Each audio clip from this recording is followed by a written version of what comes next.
Mon nom est Bruno Fradette. Je suis un ex-employé de Alcan et Rio Tinto.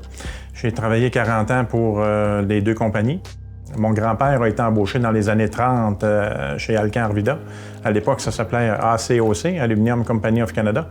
Et lui, le 20 juillet 1943, est décédé électrocuté au plan de carbone.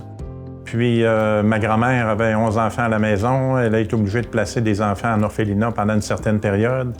Et la compagnie a offert à la veuve d'embaucher le plus vieux, qui était un garçon, qui était mon père, qui avait 15 ans. Donc mon père a débuté à l'usine à l'âge de 15 ans.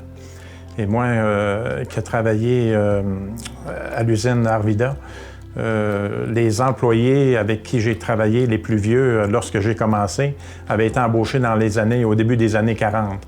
Donc, étant passionné de l'histoire déjà à ce moment-là, bien, les plus âgés me racontaient de quelle façon que ça se passait là, durant la Deuxième Guerre mondiale, puis jusqu'au début des années 80.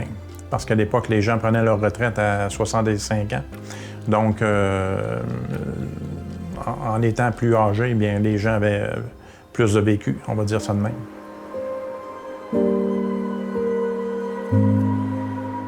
Alcoa, lorsqu'ils sont arrivés en 1925, ont construit 5 maisons qu'ils appelaient le Staff House.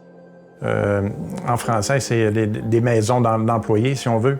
Les gens qui venaient de l'extérieur, étant donné qu'il n'y avait pas d'hôtel ici à Arvida, bien, les 5 maisons, c'était des maisons de chambre. Puis actuellement, on est dans la maison la plus importante des 5. Puis les propriétaires, on tient à les remercier très personnellement, M.